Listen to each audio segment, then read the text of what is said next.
So this is a clip of when the fires happened at the Palisades, right? Mm-hmm. And we all saw this video of you. Is this you right there in front of the Palisades? Right. I think this is you kind of highlighting what's going on. Is this about the permit and the Coastal Commission? Yes. So I want to get an update on what's happened since because we kept talking about it. This was everywhere. Okay. This isn't that clip. This is a more recent vlog. The clip that did go everywhere, and these vlogs got a lot of traction, but I was displaced to a hotel room. I had to flee that night, the fires, because I was living in Malibu. And then I ended up in a hotel room in Burbank. And it would be the same as, like you said, look, we got a podcast to do tomorrow, but the studio all the power was out and there was no place to do it. So I just put a microphone and a chair in the hotel room I'd rented in Burbank. And so this is the following morning. So the fires were in the evening and probably still going. And I just woke up the next morning, so about 6 hours after the fires, and I said, be prepared for what's going to happen. Because I worked as a contractor in Los Angeles most of my adult life, and so I understood permitting and downtown and plan check and plan approval and engineering, and I knew what it took to build, and I knew how difficult they made it. They make it almost impossible to do anything. So I went on a little rant sort of telling everyone, don't expect permits in rebuilding. Yeah. And I remember that. And by the way, just to kind of put into context what that looked like, Rob, if you want to show this clip of what the fires were like, it looked like you're watching a movie. Mm-hmm. When you're seeing it, you're like, there's no way in the world this is real. The amount of stories, you're like, is this really happening? They can't figure out a way to stop this. Everybody we would talk to, I think we gave $100,000+ to a bunch of families ourselves here on the podcast. Exactly. When we would make the phone call, Vinny, people would cry. They're like, wait, what are you calling for? People are shocked. Look, it looks like Armageddon. Yeah. So, and by the way, this is even nothing, Rob. Yeah. This is like elementary compared to some of the stuff. Rob, go back to the clip of Adam. Is that Sepulveda? No, that's probably maybe Sunset. So Adam, if you don't mind, maybe narrate. What are you going to talk about in this video? Because it shows actually what it looks like today. I've been doing a vlog, and I've been doing a sort of checking in 6 months, 9 months. What building's going on. As a former builder, I understand what it takes to build, and there was no building going on. There were lots for sale along PCH. On the ocean side, little lots that were about 7,000 square foot. Like, that's a small lot, as you guys know. $5-6 million for an empty 7,000 for sand. Jeez. I mean, literally, and what's left of the foundation. So I met with the Army Corps of Engineers. I went with the Army Corps of Engineers and explained how they how they clear the lot, how they recycle the materials, the concrete, they pulverize the concrete, they pull the steel out. So this is just me and my guy Andrew, who's in the next room, by the way. Him and his he's got his drone, and we flew over, we captured, and we just been doing this sort of renegade style. Go ahead, Rob. Let's play it. Probably out of 13 or 14 lots, 5 of them are for sale. I hear most going to Chinese folk who are buying them all up. These are lots that are probably $6 million a piece, maybe 7,000, 7,500 square feet. So very small lots, very expensive lots. And as you can see, the people who lived here for years, these are family homes, have chosen not to try to rebuild. All right, something is going on because I counted 8 lots for sale. This is just in front of my house. Of my residence. And that's a short run. I mean, that's out of maybe 25 or 30 lots, 8 of them are for sale. So I don't know if the Chinese are buying them all up, and I don't know how it works, but there's an inordinate amount of lots being sold and not being rebuilt by the owners. And obviously you can see there's no rebuilding going on by any owner on PCH. As predicted from the hotel room one day after the fire, and I say one day after fire, I mean 8 hours after the fire, I sat in that hotel room in Burbank and I said, there shall be no rebuilding because there will be no giving of permits. Sure. And we're 9 months and I don't see one stitch of building materials. So lots of lots. Adam, literally, for there's sale nobody that's building and anything. zero rebuild. No, Not one. Not one in Malibu. In the Palisades, there's some sporadic building up in the hills above Malibu, but there's zero in Malibu because I think they have to deal with the Coastal Commission and also the houses that burn down in the Palisades. So I've sort of figured some of this stuff out. The Palisades stuff, if the house was built recently and you were sort of grandfathered in, you had all the permits, you had all the engineering, you had the plans and designs. So let's just say you built a house in the Palisades 5 years ago and it burned down in the fire. Well, you could just take all your permits and all your plans and all your engineering and just reuse it. Right. But if you wanted to start from a fresh sheet of paper, then that's going to take a while. And all their expediting BS, about how they're going to have a special office to expedite, or why should anyone have to go to 13 different offices? Why not put it all under one roof? All that stuff's out the window. They didn't do any of it. How long would it take on an expedited way of getting permits? What's the fastest your friends, maybe people that you know in that community that have gotten permits? I don't know anyone who got permits in that community. Theoretically, it's not a long process. I mean, you draw up the plans, then you get engineering, then you take the plans to plan check, and they look at the plans, and then they stamp them, and then you have your plans to go build off of.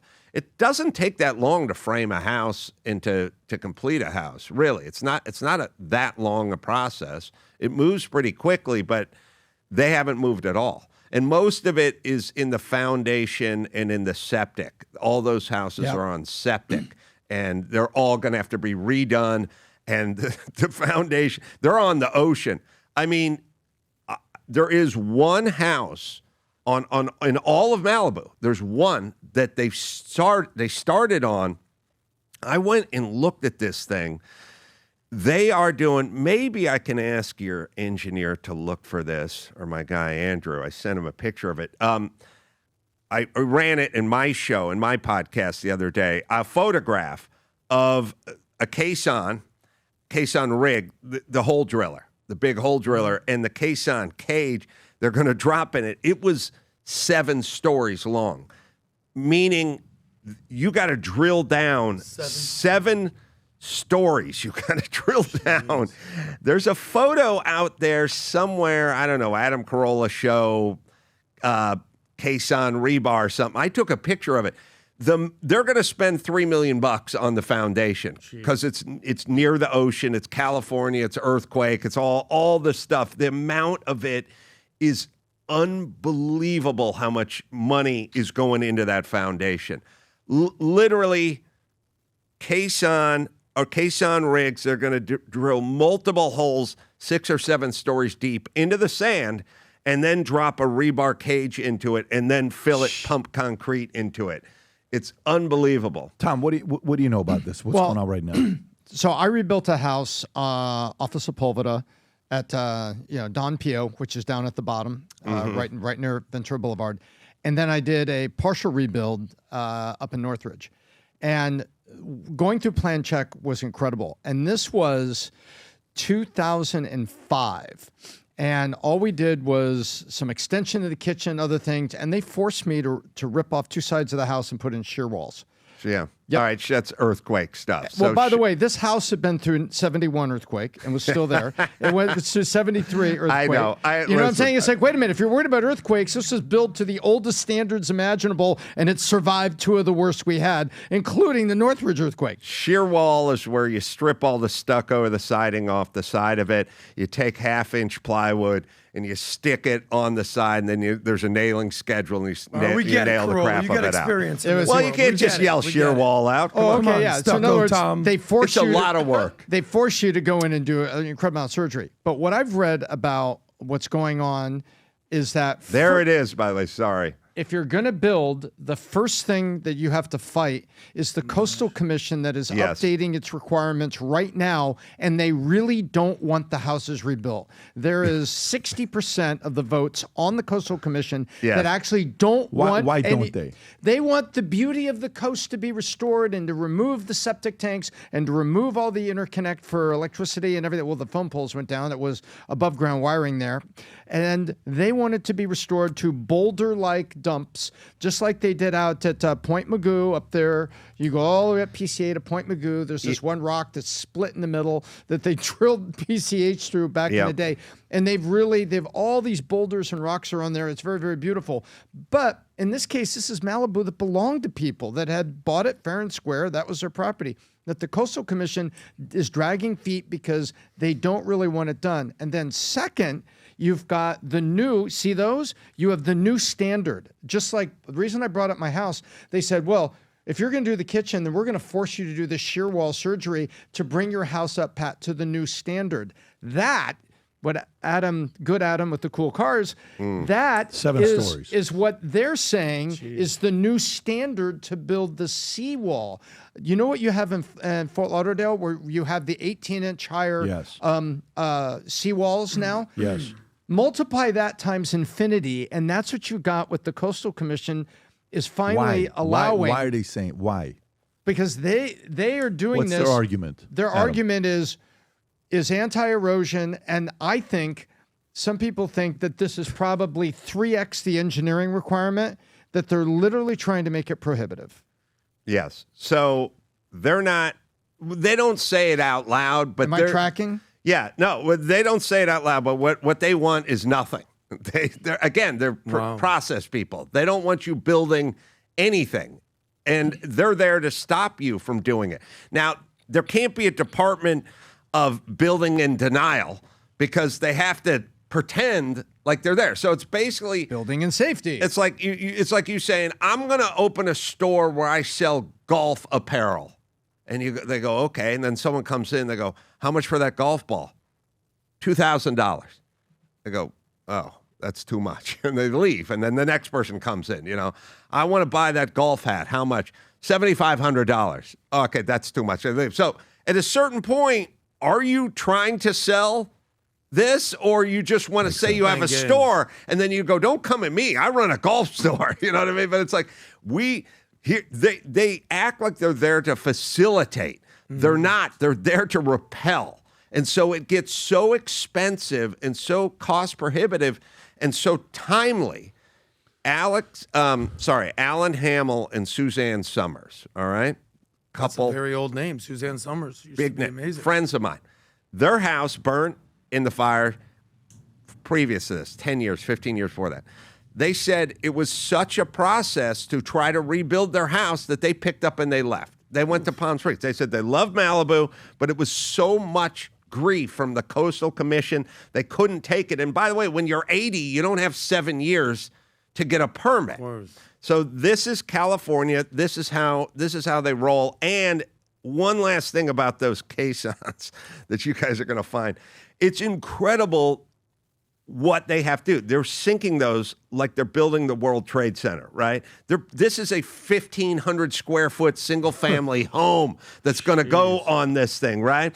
The former houses that were there, that were built in the 40s, in the 50s, and even earlier, are all just on pylons. The pier is a half mile from there. The pier is just built on telephone poles that were mashed down into the ground. That's how they would do it. You're talking about up by the old Alice's restaurant? Yeah. The pier's from 1903. It's built on telephone poles that were smashed down into the ground by Irishmen at 5 feet into the sand. And 120 years later, it's still there. They go. It's still there. That's my whole point. Wow. These houses were built on telephone poles that were mashed into the ground, built, and they were there for 60 years. Then the fire came. Now you got to drill 7 stories down, put 10 caissons, $10 million. So can I ask you a question, Adam? It's the $2,000 golf ball. That's what they're throwing at it. And guess what? Guess who the only buyers are?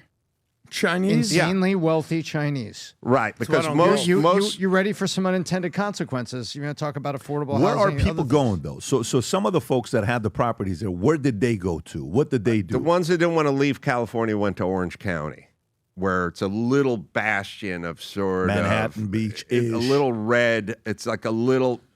It's Corona Del Mar, Balboa Isle. Yeah, they'll go to like cleaner, nicer sort of the folks who really still want to be by the ocean. How many people do you know that from the water, the money folks that just left? Well, a lot of them have a $3 million, let's say, insurance worth of coverage, which is not going to cover The FAIR Act. the rebuild. Right. So they don't have enough in the bank, and they don't have enough insurance, and they can't rebuild. And a lot of those houses, and I've met with a fair number of these people, like family homes from the 50s, kind of a weird thing. It'd be like saying, well, we drove a Duesenberg, and now it's worth $10 million. But back then it was like our family car, These are houses from the 40s, the 50s, the 60s. They were, not cost prohibitive back then. Family could buy a house, live in that neighborhood, school teachers, you know what I mean? Now they're $10 million houses. So they don't have the money to rebuild. So, Adam, when it comes to the actual fires, I've been saying for 2025, my word was accountability. And it seems like we never get any accountability, especially with anybody in government that gets in trouble. But I know they arrested a 29-year-old Uber driver that was from Florida that was there doing the Ubers in Palisades that got caught. He was arrested for the fires, all the acres, 12 people dead. Karen Bass, that you mentioned earlier, she was out of town doing some dance and got wherever she was. This guy? Yes. That's the guy that was arrested, 29-year-old Uber driver. Pat, he's from Florida, but he was there doing Ubers, walked up and started the fire. It's a lot of weird stuff, but I wanted to ask you, and when it comes to like Karen Bass not being here, and then Gavin Newsom literally standing, yeah, he is, literally standing on the ash of these people's houses, dead bodies, whatever, and he's talking about, and he was doing that little dance where he's like, I talked to Josh Green, the governor from Hawaii, and we're talking about some land grabbing and all that stuff. Like, what is any accountability going to happen to these people? The response was horrible. There was no water. Mind you, they were right next to an ocean. Like, any accountability, number one, and does this affect, because Californians just keep voting for these people. I'm so baffled by that. Like, they'll vote. If Gavin had a chance to do it, they'd probably vote him to go back in. Yeah, no, there isn't accountability because they're in charge of the accountability. You know what I mean? I mean, think about what's going on now. It's true. Well, you think about what Trump's doing right now, right? So what if Kamala Harris was the president? Would there be any indictments? Would there be any the other way around paperwork? For sure. They'd probably go the other way, right? They'd be going after Don Jr., right? So who's in charge? Well, whoever's in charge is not in the accountability business. These are their friends. Mm-hmm. And yes, the question of, do we start voting differently? Because it's a question I would talk to Dr. Drew about all the time. And the answer would always be, we haven't bottomed out yet, And Exactly. and I would You say, need to bottom out. You know what I would say all the time to people? I go, listen, we haven't bottomed out yet, would be the answer. There's still time, though, Mr. Carolla. Well, the fire could have been the bottoming out. No, there's still lower to go. I would say to people, when they would always go, we haven't bottomed out yet. I say, imagine if you had a son, a 16-year-old son, and you went to the bedroom and you saw syringes with heroin in them, and you'd seen he'd thrown up in his sleep again, and the cops brought him home with a DUI or something, and somebody said, let's get this kid into rehab. Would you say, yeah, but his heart hasn't stopped yet? Like I haven't seen him flatline. I want to wait till he's got a flatline, and then we could put the paddles on him and maybe bring him back. And I, as a parent, would say, let's get him into rehab now. We can see everything that's going on. It's very clear. Why do we have to wait to bottom out? Every time we do the Vol Conference, if you've attended, you know this. I stand up and I speak for probably 45 hours is what I do at the Vol Conference. And I love it. I love being around the guys. I love it. But I wear the Ferragamo shoes when I do this. Or I wear some kind of dress shoes. Eventually, for the last 25 years, I've always been on stage walking. I'm like, you know what? I'm sick and tired of it. I want a shoe that I'm comfortable wearing. And here's what I love. I don't like shoes that are so heavy. That's a dumbbell. You can use it as a weapon. I don't want that. Like the Xenia, you carry it. I have so many of them, but they're so heavy. Like you can literally curl the Xenia, the shoes, and you'll get a pump within 30 reps. And I wanted the combination of the The Hoka, the On Cloud, the Super Foam, because there's a big thing going on right now with the Super Foam where the bottom of the shoe, you wear it, you know which ones I'm talking about, the On Cloud or the Hokas, right? They're so comfortable. And I said, what if we take luxury and then combine it with the super comfort? What would that look like? And let's build it in Italy. So what do? We went to Italy. We designed the shoe in Florida. We made the shoe in Italy in five of the factories. We went back and forth, God knows how many times. And by the way, the shoes we're about to launch and introduce to you right now, where you're going to see the video for the first time, I've been wearing those shoes for the last 22 days straight. I'm wearing them right now. I literally wear it with suits. I wore it yesterday when we went to lunch. I wear it every single day. It's the most comfortable shoes I have, yet it's authentic Italian leather. Rob, if you don't mind playing the video, go for it. Here's the video of the latest shoe, the FLBs. When we set out to create a shoe that blends comfort, function, and luxury, we had the choice to make it fast. We had the choice to make it cheap. We chose neither. Instead, we chose Tuscany, Italy. We chose true Italian craftsmanship, each pair touched by 50 skilled hands. We chose patience, spending 2 years perfecting every detail, and we chose the finest quality at every step. Introducing the Future Looks Bright collection. Not rushed, not disposable, not ordinary. Rather, intentional, luxurious, timeless. Boom.